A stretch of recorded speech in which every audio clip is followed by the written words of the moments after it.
Welcome to the Inside Story on Franchising, with valuable insights on how to create multiple streams of income through franchising and building businesses.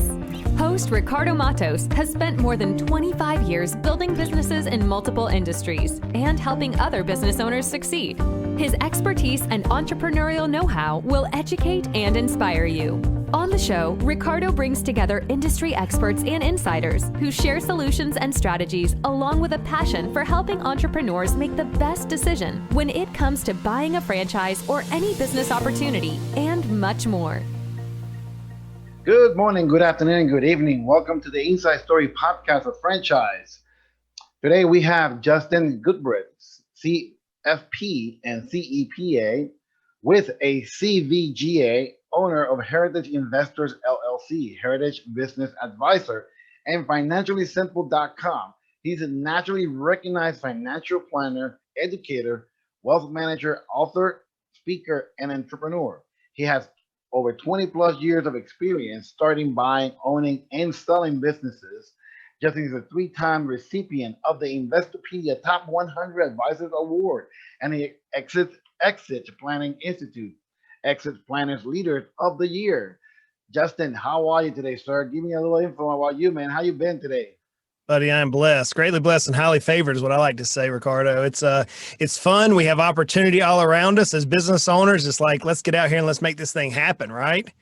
Yeah, I hear you, man. We're all trying to figure out how to do all these uncertainties and all these things that we got going on in a day by day due to the pandemic, weather conditions, irrelevant to the fact, all the different things. But can you tell us a little bit more about yourself and who you are and what you are and what you are all about and what is it that you actually do in simple terms?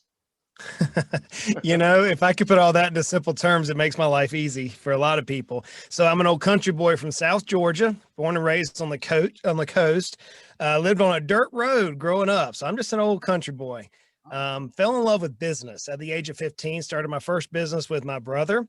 We later went on to sell that business, moved to East Tennessee, where my wife is from. My wife is from the Philippines, or her family's from the Philippines. And we found out that Knoxville, Tennessee is a great melting pot. And there's a huge Filipino community here in this part of the country.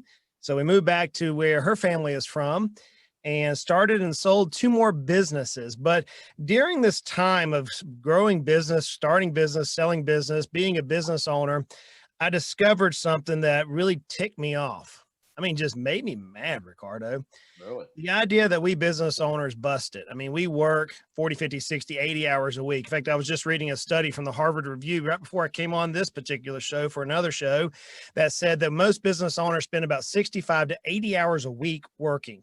Compare that to employees who do about 30 to 45. Correct. Right? So, I mean, we work a ton of hours, but here's what's sad, man. And this is where I'm all about. Whenever we reach that age, whatever that age is for each of us, and we're like, you know what? I'm ready to do something different. Business has been fun. Maybe it's 20 years like myself, almost 25 years in business now. And it's been fun. I got lots of gray hair to show for it. But there's going to be a point where I'm done.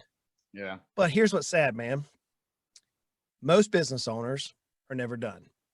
It's because we care for everybody else. We take care of our employees, our customers, our vendors, and we don't take care of ourselves. In fact, 80% of our net worth is in our business, and we only have a 4% chance of selling our business for what we truly think it's worth. Only 13% of business owners can sell their business. So what am I about? It's we business owners, whether we're franchisees, solopreneurs, entrepreneurs, whatever we are, we have something that we're working in to create value to others. And if we build it right, we can create value for ourselves, and we don't have to be a statistics, man. So my passion in life is teaching business owners that, look, you can be a rock star business owner. You can be a great franchisee. You can care for your customers. You can care for your team, but you can also build a company that someone is willing to pay you for. So that's what I'm all about.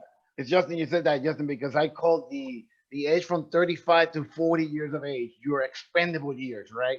This is the area where you're actually working for someone else and you're literally reaching the point where you are literally expendable, where if anything happens in society and any catastrophe or any economic change happen, you literally are to be booed out of a company. This is what I call the age of being expendable. From 35 to 40 and on, you are expendable.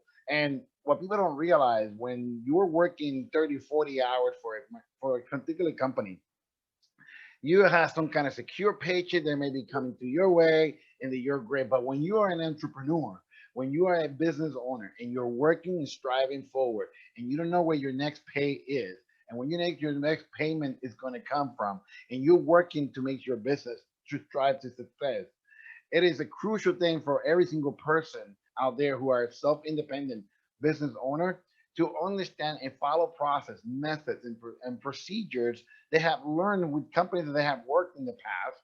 So that when they're working on their business, they can strive to create something great. So my question for you here is, what do you think the business owner should be doing right now to succeed in the long term to expand or grow their business? The answer to that is replacing themselves. And here's why I say that. I've worked with thousands, and that's not an exaggeration, of business owners. I have the opportunity through our podcast, The Financially Simple Show, to communicate with thousands of business owners, and we personally work with business owners nationally through our company.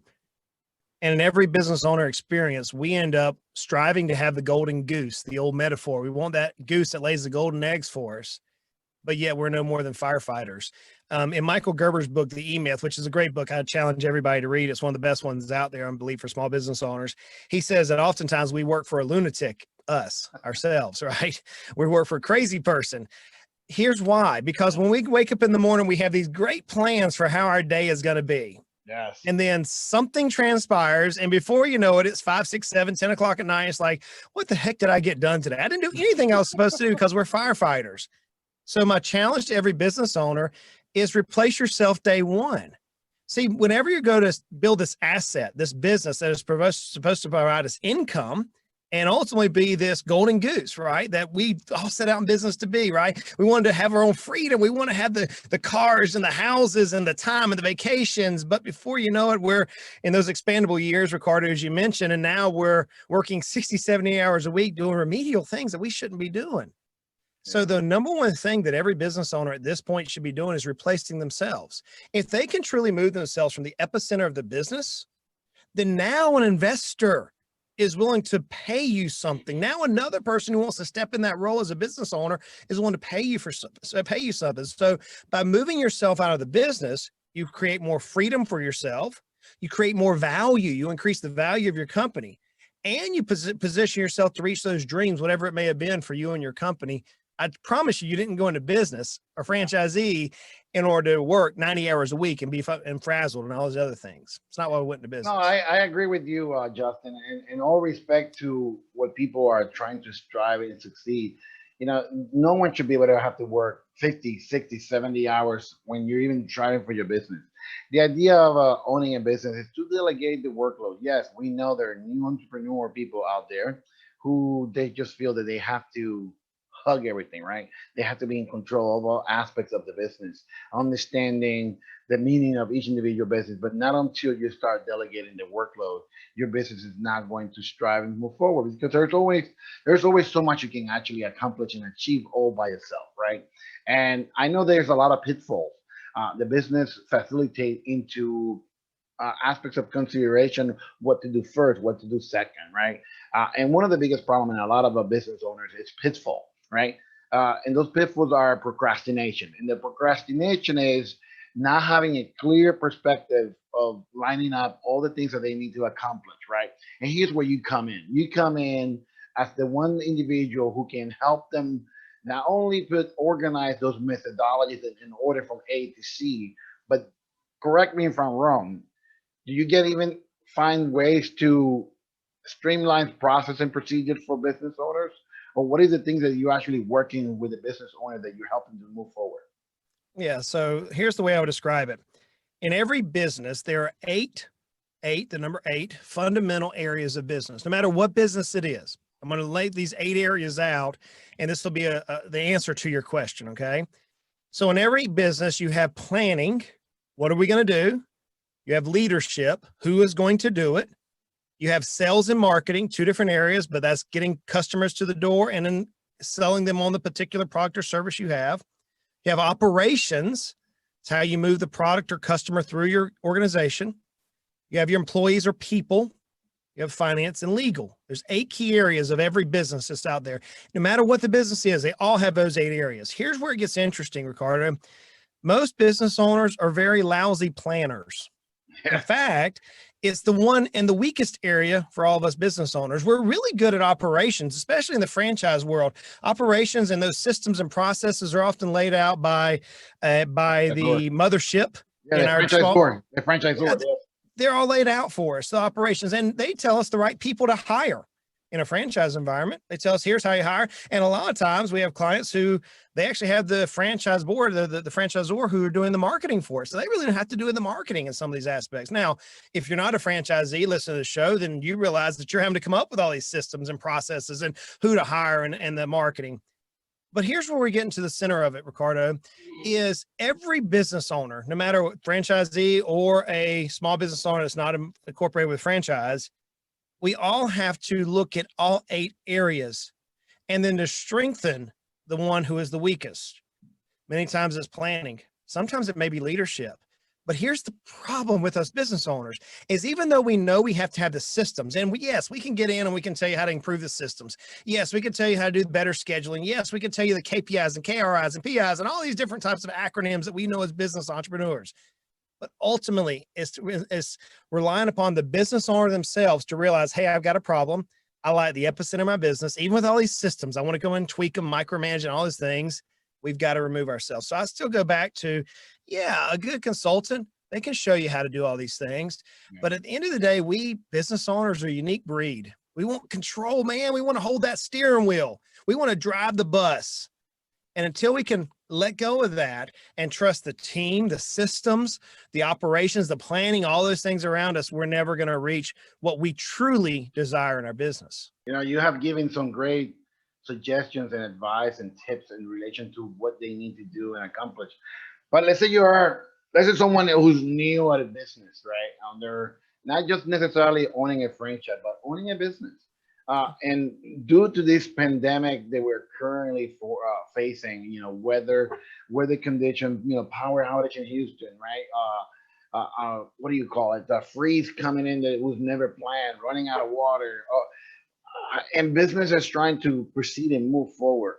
What is a wise suggestion or advice, or a person who you are can give a new business owner?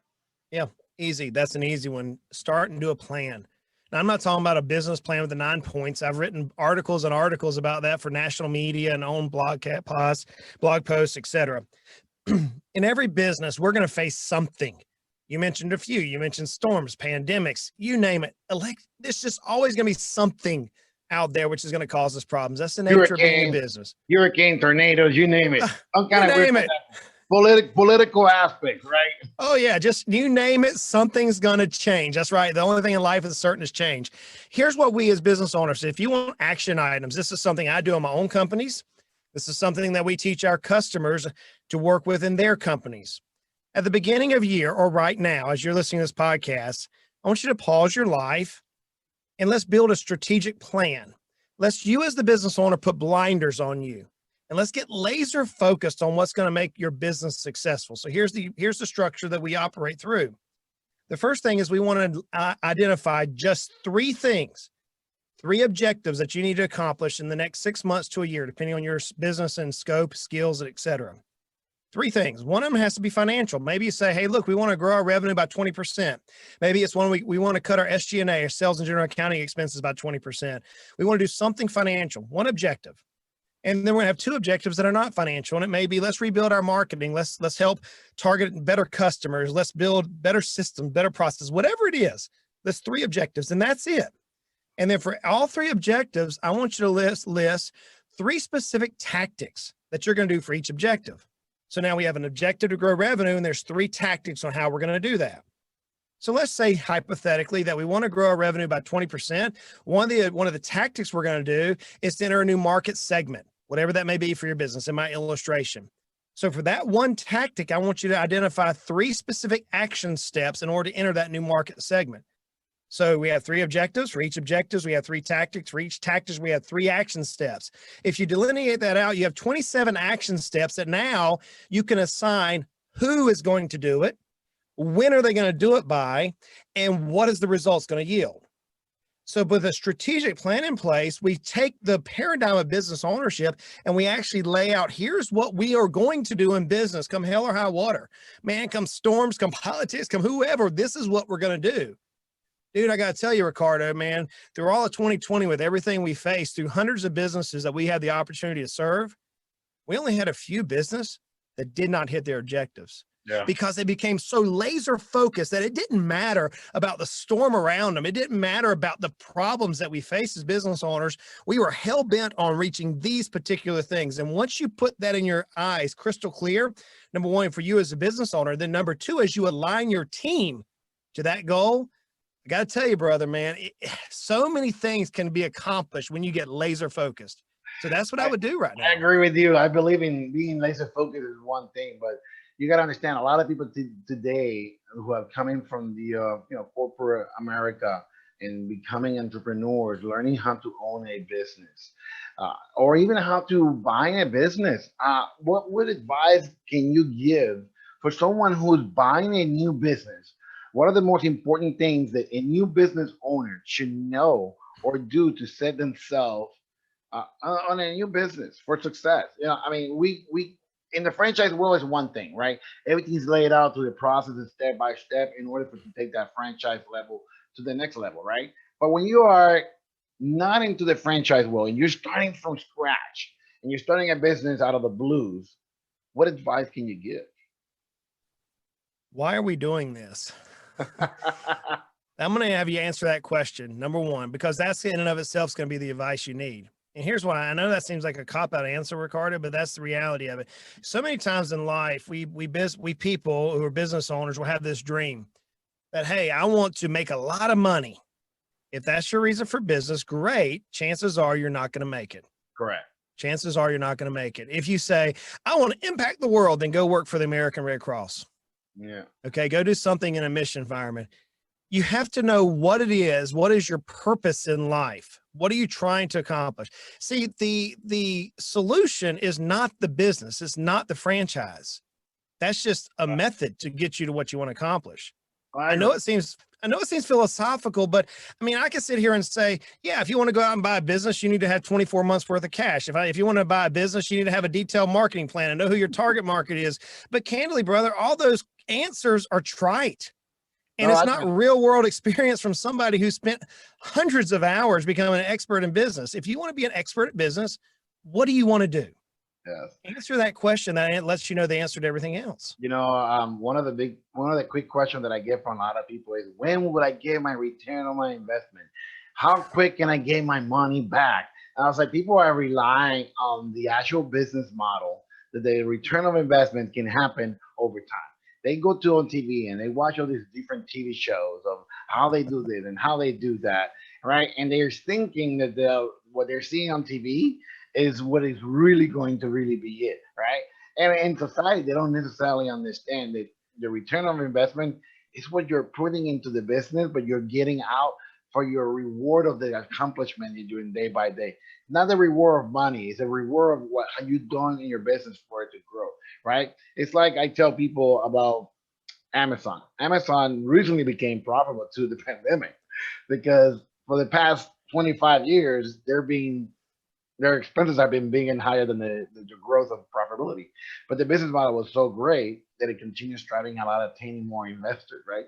But that's the key of aspect in any business. Return on investment is what you put into your business that your business is going to get returned to you, right?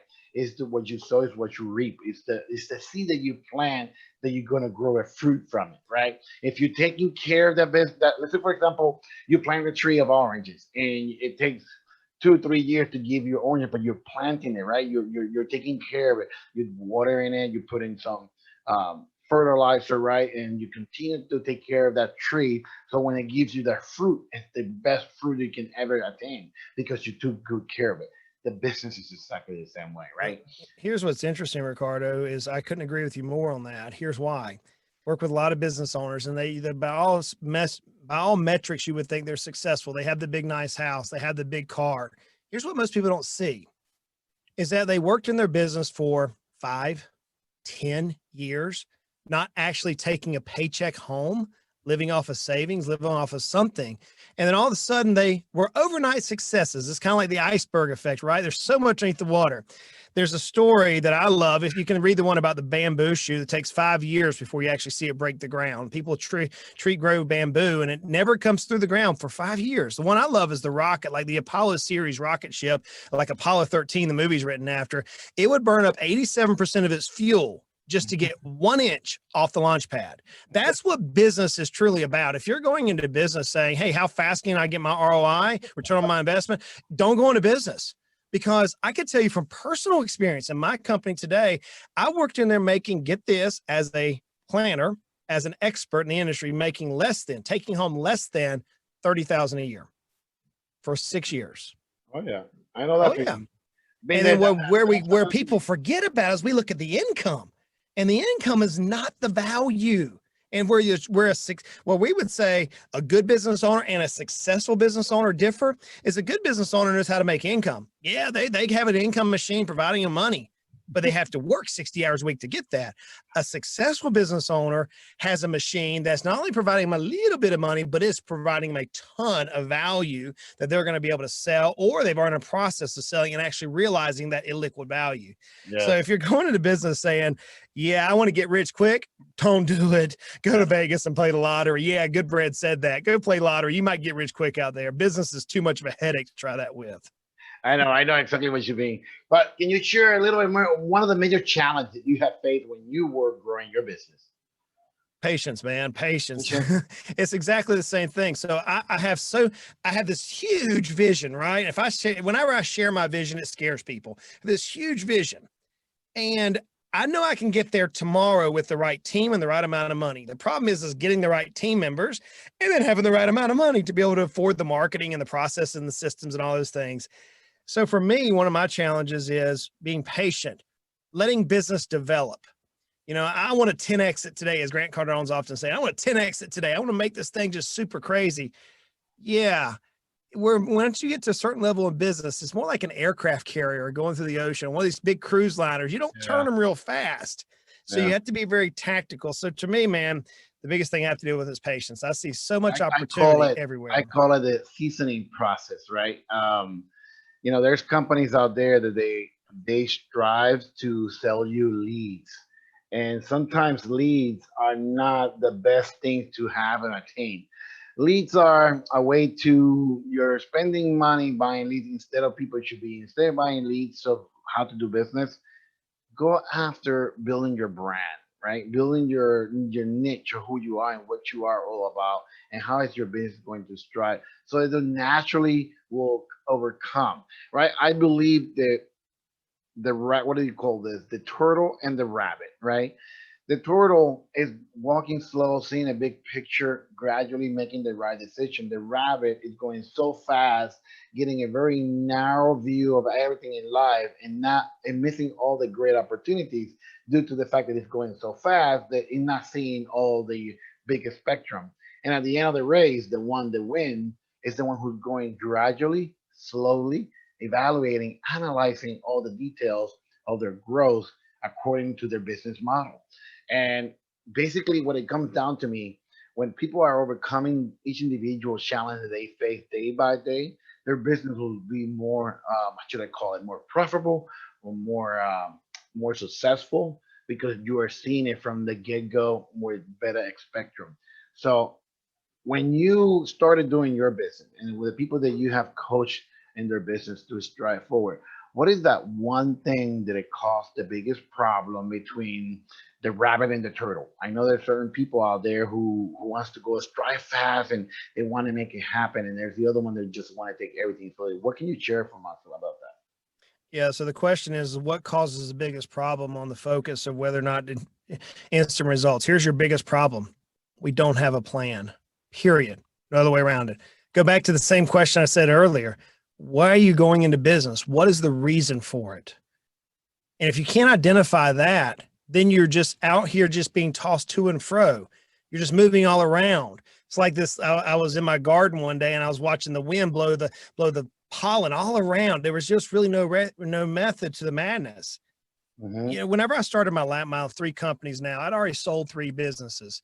I'd already gone through the school of hard knocks, right? Had the degree from You pay your college dues. too. You pay your dues. I paid the dues, had the t-shirt, brother. I mean, I had the t-shirt. Instantly what I did, day one, where do I want to be in 10 years? And then how can I get there? Backwards engineer that statement. What do I want to accomplish? What's the vision? Why am I going to do this next venture at this season of my life? Most people don't do that. In fact, my own first business, I don't mind saying this. My first business was a landscape company.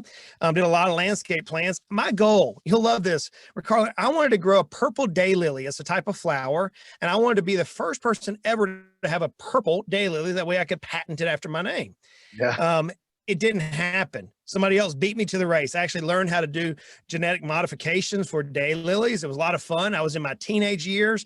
Before you know it, I was babysitting a bunch of people who didn't care about my vision of growing a daylily. Instead, they wanted to drive lawnmowers into swimming pools, and they wanted to cause all sorts of problems with equipment. And I began babysitting. But if I had started off by saying, here is the vision that I want to do, and then everything aligned with that vision, man, I could have prevented myself from wasting time bouncing to and fro. I call that predict the unpredictable, right? Visualize your future so that your future can actually take into place, right? And basically, when knowing what you know today and everything that you have learned in all the years that you have done business, right? What are one of those things that you will regret from doing so, or you benefit from? What can you give us a little bit more insightful information from everything that you know about what you have accomplished in the years of business that you have been in? What is it, that one thing that you will either regret doing it, or the one thing that you are so proud of doing so?